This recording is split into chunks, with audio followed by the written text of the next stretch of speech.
Hello बच्चों, स्वागत है आपका नई वीडियो में जो कि है कृषि विज्ञान कक्षा 12 की। आज हम बात करेंगे फलोद्यान प्रबंधन, जो चैप्टर नंबर 9 आता है आपके इकाई 2 उद्यान विज्ञान से। ओके। अच्छा, एक बात है बच्चों, आप लोगों की क्वेरीज नहीं आ रही है, ठीक है। आप लोग मेरे से कोई क्वेश्चन नहीं पूछ रहे हैं, चीज़ आपको समझ में आ रही है नहीं आ रही है ये भी नहीं पता चल रहा, ठीक है। तो उसके लिए आप जो है मेरे को, जिसके पास मेरे नंबर है वो तो मुझे कॉल करके पूछ सकते हैं, और अगर आपकी कोई क्वेरी है तो आप मुझे मेल पे भी पूछ सकते हैं। मेरी मेल आईडी है mrsatishwd@gmail.com। ओके। फलोद्यान प्रबंधन की बात करें, मतलब कि आपको लगाना है बच्चों एक बगीचा, उद्यान लगाना है आपको। तो उद्यान लगाते समय आपको किन किन बातों का ध्यान रखना है, क्या क्या चीज़ें आपको पहले से प्लानिंग करनी पड़ेगी, उसके बारे में अपन आज बात करेंगे।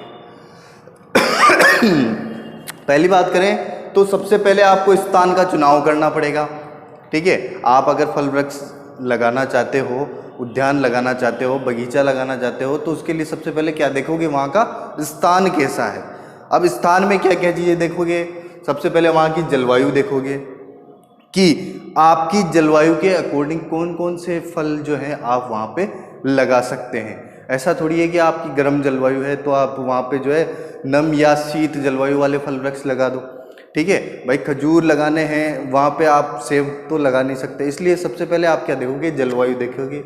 वहाँ की वार्षिक वर्षा कितनी है, वहाँ का टेम्परेचर क्या है, वायु कैसा है, प्रकाश कैसा है, ये सारी चीज़ें आप उसमें देखोगे। ओके। नेक्स्ट हम बात करते हैं वहाँ की भूमि के बारे में। ये भी जानना बहुत ज़रूरी है, जो कि सबसे इम्पोर्टेंट है। मृदा जो है आपकी सबसे इम्पोर्टेंट है। दोमट या बलुई दोमट मृदा जो होती है वो आपके फलोद्यान के लिए अच्छी मानी जाती है। ओके। उसके साथ ही अगर वह 2 मीटर गहरी हो तो और भी अच्छा है।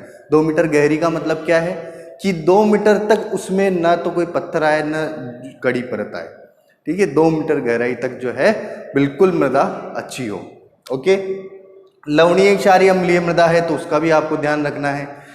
उसी के हिसाब से फल वृक्ष भी लगा सकते हो या फिर इनका सुधार भी कर सकते हो मृदा सुधारकों के द्वारा, ठीक है। अम्लीय मृदाओं के लिए जो है क्षारीय पदार्थ डाल के अपन सुधार करते हैं, क्षारीय के लिए अम्लीय डाल के उसको न्यूट्रल करते हैं। ओके।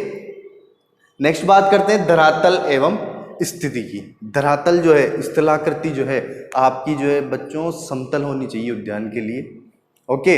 ऐसा नहीं कि धरातल जो है उबड़ खाबड़ है या ढलाऊ ढलानदार अगर है तो क्या होगा, वर्षा के टाइम में क्या होगा, मृदा कटाव होगा, आपकी मृदा कट कट करके चली जाएगी, उपजाऊ मृदा।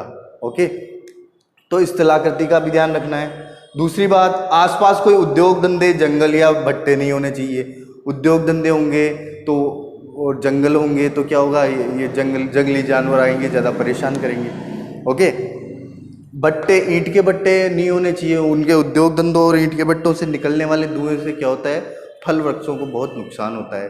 जैसे आम का जो फल वृक्ष है उसके फलों पर ब्लैक टिप नामक रोग हो जाता है बच्चों, ईंटों के भट्टे के धुएं से, ठीक है। उनसे निकलने वाले धुएं से आम में ब्लैक टिप नामक रोग हो जाता है। उससे बचाव के लिए आपको आसपास की जो है देखना है कि वहाँ आसपास कोई ईंटों का भट्टा तो नहीं है। ओके। नेक्स्ट बात करते हैं सिंचाई के लिए। आपको वर्ष भर जो है फल वृक्षों को पानी चाहिए होगा, इसीलिए आप जो सिंचाई की अच्छी सुविधा भी रखनी है आपको। सिंचाई के साथ साथ जल की सुविधा के साथ साथ जल निकास भी करना है। ऐसा तो नहीं है कि वर्षा का पानी आपके जो है बगीचे में भर रहा है, ठीक है। तो समय समय पर जल निकास की व्यवस्था भी आपको वहाँ पे करनी चाहिए। नेक्स्ट बात आते हैं अन्य सुविधाओं में। यातायात, परिवहन और कुशल श्रमिकों की। अन्य सुविधाओं में क्या है, यातायात के साधन भी होने चाहिए। ऐसा नहीं कि वहाँ आने जाने का कोई साधन ही नहीं है। ओके। वहाँ पे कोई सड़क ही नहीं है, ठीक है, परिवहन का कोई साधन आ ही नहीं सकता। इसलिए आपको ये सारी चीज़ें फलोद्यान लगाने से पहले ही सोचनी चाहिए, पहले ही देखनी चाहिए। ओके। नेक्स्ट है कुशल व अकुशल श्रमिकों की भी आपको ज़रूरत पड़ेगी। ऐसा नहीं है कि आप अकेले या परिवार के लोगों से 2-4 लोगों से उद्यान चल जाएगा। उसके लिए आपको कुशल श्रमिक भी चाहिए आपके साथ में जो है, जिनको टेक्निकल नॉलेज भी हो और नई चीज़ का भी जानकारी हो। ओके। तो उसका भी ध्यान रखना है। साथ में अगर उसकी उद्यान की सुरक्षा के लिए भी आपको कोई चाहिए। ओके। तो इस प्रकार से बहुत सी चीज़ें हैं जिनको हम ध्यान रख के और बगीचा लगा सकते हैं। ओके,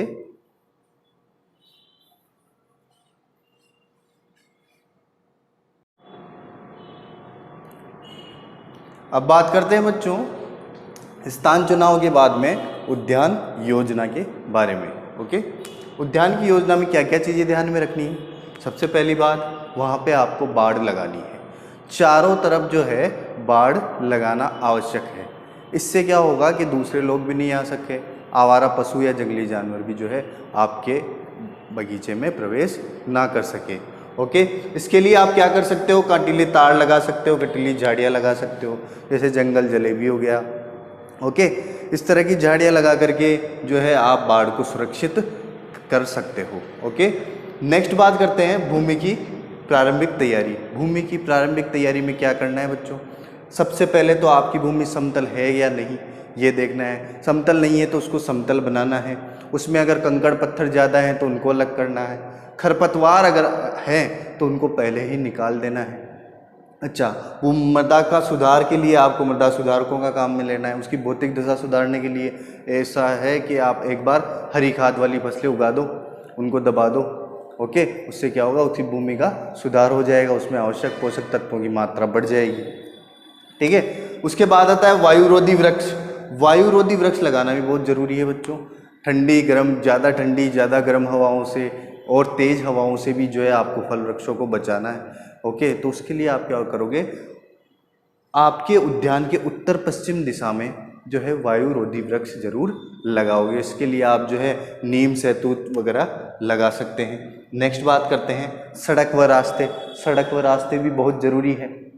वहाँ पर उद्यान में आवागमन के लिए आपको सड़क व रास्ते रखने पड़ेंगे, क्योंकि मान लीजिए आपको कोई मशीन ही आवश्यक है, उस मशीन को ले जाने में या फिर आपकी जो उपज है पैदावार हो रही है उसको वहाँ से लेके आने में, खेत से मंडी तक ले जाने के लिए जो है आपके उद्यान में भी एक रास्ता बना होना चाहिए, सड़क बनी होनी चाहिए, जिससे क्या होगा?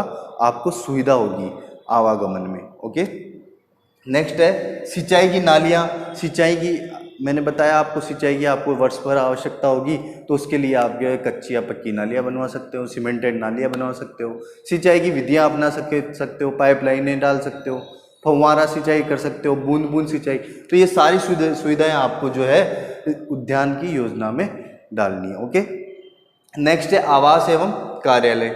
आवास और कार्यालय भी होना जरूरी है बच्चों। समय समय पर आपको निरीक्षण करना ही पड़ेगा फल वृक्षों में किस चीज़ की कमी है, कोई रोग लग रहा है, कोई कीड़ा लगा हुआ है। ठीक है, तो उसके लिए क्या है, समय समय पर निरीक्षण करोगे तो वहाँ पे एक आवास होना चाहिए। ठीक है, उसके साथ साथ में उपज कितना हो रहा है, क्या हो रहा है, उसका भी जो है सारा बायोडाटा आपके पास में होना चाहिए। ओके, इसके लिए आपको एक कार्यालय की भी आवश्यकता होगी, जहाँ पे आपकी कितनी उपज हो रही है। ओके, कितना मैंने माल किसी को भेजा, किधर गया, ये सारी चीज़ें वहाँ पे होनी चाहिए। ओके, कार्यालय और आवास में। ओके।